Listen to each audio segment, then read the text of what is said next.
We got Taylor here today from Pro Post. Thanks for joining us.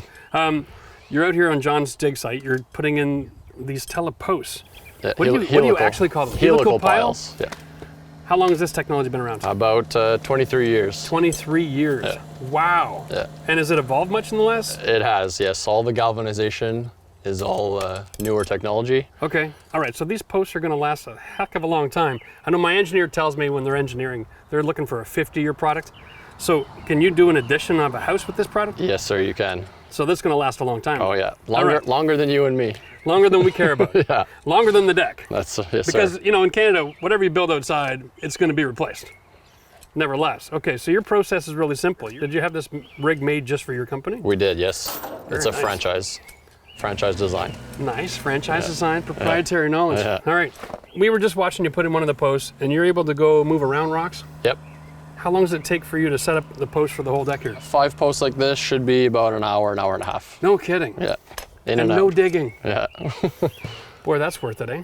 Okay, so let's talk price then. What kind of ballpark are we looking at to have a company like yours come out and do something like this? Ballpark for a deck this size, around $200 a post. Okay. And then bigger projects like additions and such, $300. Ballpark. And that's because of the size of the pile size that of you're the using post and the depth that you got to drill. Yeah. Okay.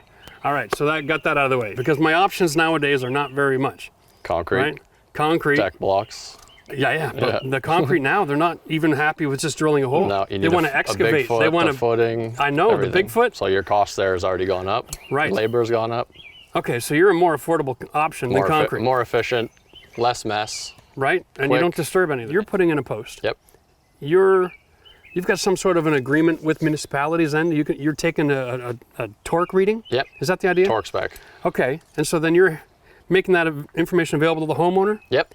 So when the city inspector comes by, he just goes, here's my torque spec? We have an engineer report done by our engineer. Okay. And then I fill out my engineer report, how much torque spec I got for each post, what size of post, what depth, what torque spec.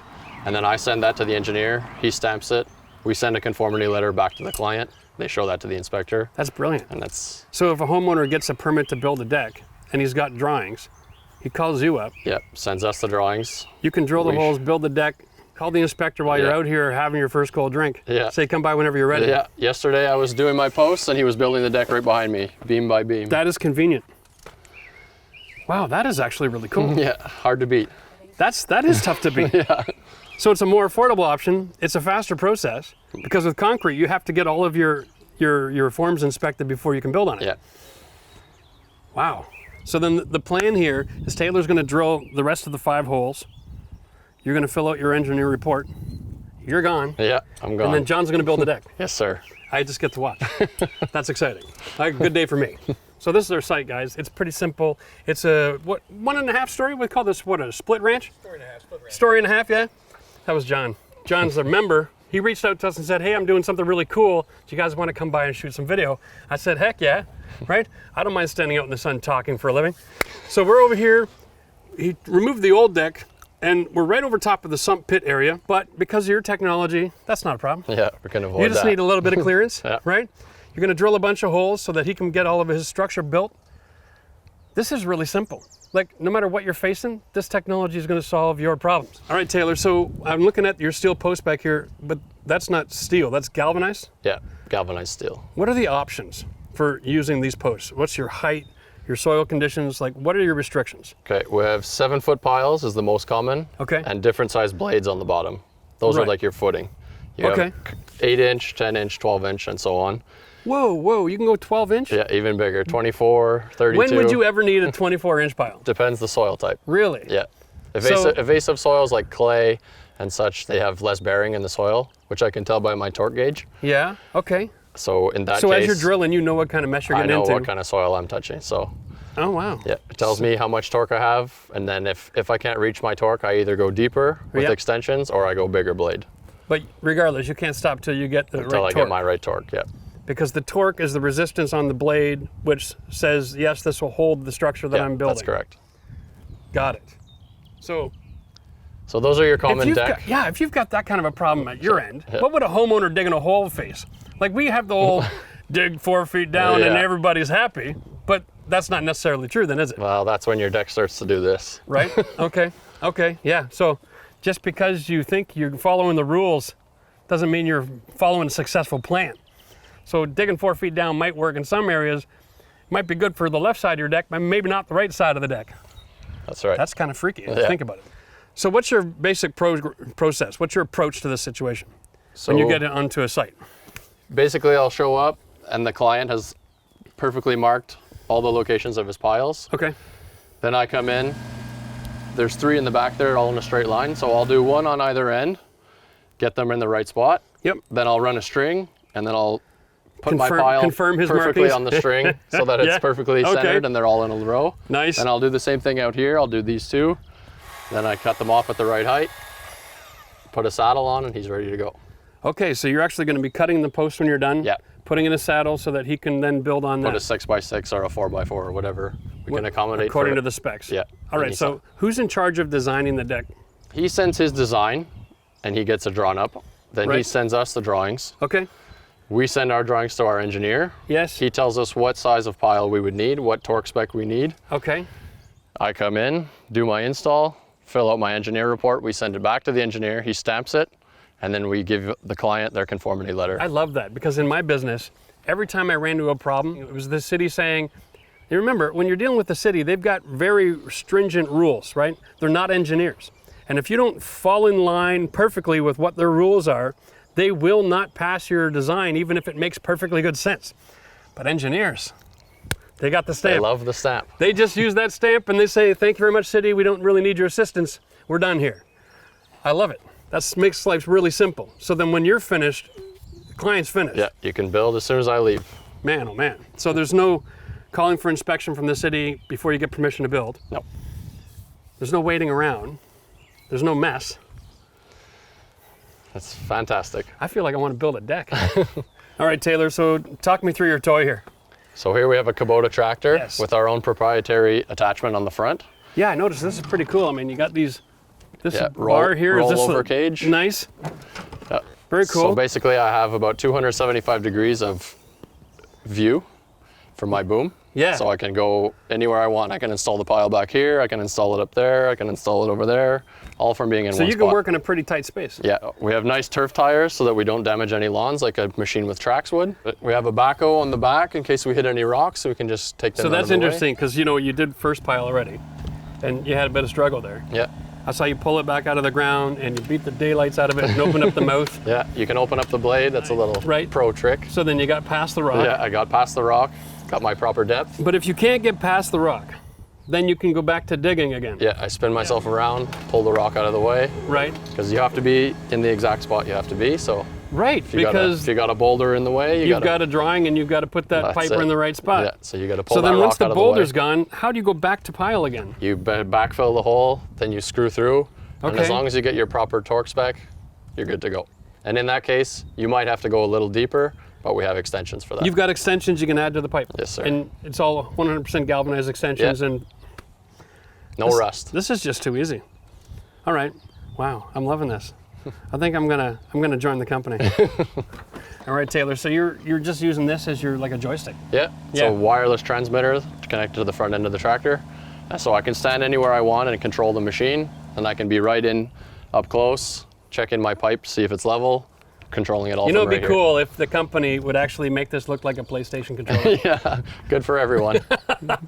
All right. What is the maximum speed on this? That's what I want to know. There's no speedometer. No speedometer. All right. Well, listen, I'm going to let you get back to work. I'm hoping you run into all kinds of trouble so that we can explain things as we go along. Yeah. But I'm not expecting it. That's awesome. I would shake your hand and say thanks, Yeah, but not allowed. that's the world we're living in now. Now, and if you're thinking about trying to drill your own holes with that auger you rent from Home Depot, click the card right here. You can see how difficult it can be. Clay is not your friend. Let's get at it, buddy. Okay, so I'm gonna start over here. I'm gonna measure out 16 inches in either direction to make sure I'm perfectly centered. I'm gonna make sure my post is level in both directions, and then I'm gonna drill.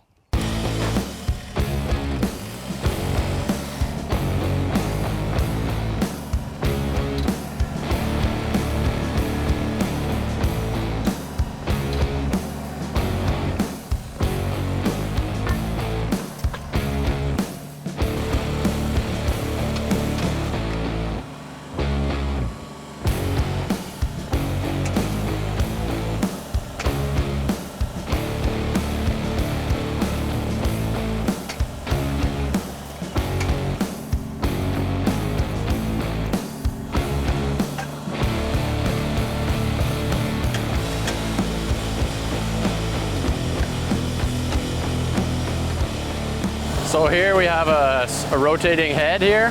It's chain driven. This is my torque gauge. It tells me how much torque I have in the soil. These are all hydraulic cylinders that I can scope in and out. And I can move left and right, forward, backward, up and down, and then reverse or drive. So here I'm just making sure my post is level in 2 directions. I'm in the right spot. And you can see my torque gauge going up. Now I'm gonna pack all the soil around so that it's all very solid. I'm gonna pack it all in, and then I'm gonna fill the hole, and then that's it. So here we have a 2 3/8 galvanized steel pipe. These are the most common size for decks. And the blade on the bottom, as you can see in the back, those are like your footings. So they vary in sizes from 8-inch all the way up to 36-inch. And then if you have an addition, a bigger size project, you're gonna have a 3.5-inch pipe, galvanized as well, with the different blade sizes on the bottom.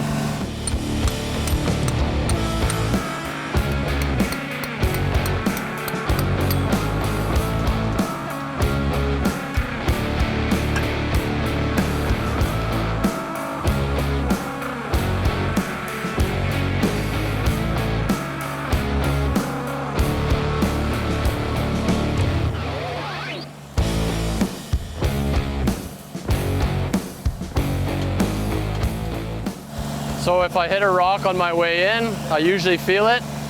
Normally I can get past the smaller size rocks, but if I do happen to hit a big boulder like this one here, I can dig it out with the backhoe, and then I just see I'm hitting a rock right now. I can feel it lifting up and down. So we'll see what happens. You gotta do what you gotta do. But this is part of the reality. I mean, yeah. The fact is if you were at home and you're trying to dig this hole yourself and you run into this rock, then what do? You got to go and rent a backhoe? Like, sometimes you hit concrete blocks. Sure. Old septic fields, whatever. You gotta work around it. Man, oh man. All right, so I'm gonna go get the backhoe and get this big rock out of the way.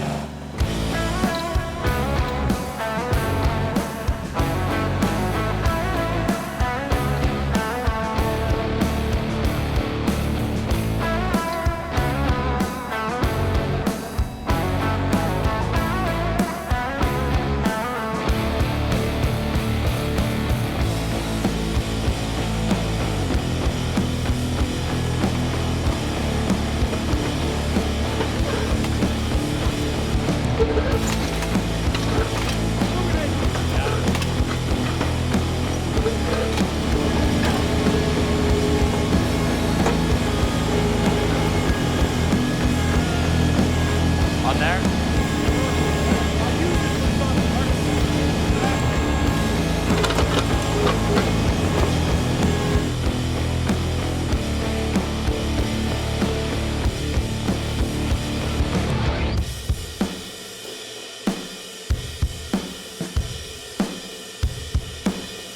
Now we determined the finished grade is going to be roughly here, so I measured up 7 inches and I'm going to cut it off.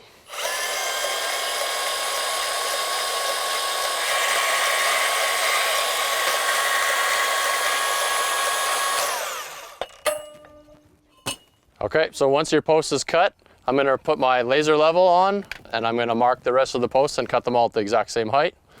Then what you do is you slide your connector in like this, and we have a variety of different saddles. This is for a 6x6, a 4x4, or a flat bracket, and they're all adjustable. So you just slide it in like that, and you're ready to go. Thanks for showing us how that all works, Taylor. Appreciate it. Great technology, great science, and always love a man who uses the same laser level as I use. That's very cool. All right, listen guys, DIY sometimes means make a phone call. Now you've seen the process, you understand all the technology, the reason that this is proprietary, the reason they got to call guys like you. Don't dig yourself a hole that you can't get out of. Go call somebody to make your mess for you. And then when you're done, then you can use our videos to DIY and build your deck, but make sure you got a good solid foundation. That's it for us today. We'll see you next time. Oh, and if you're interested in seeing our How to Build a Deck series, click the link over here. All right, and don't forget to ask your questions in the comment section. I'm sure the company will be more than happy to jump in and answer questions for you. We'll see you again next time.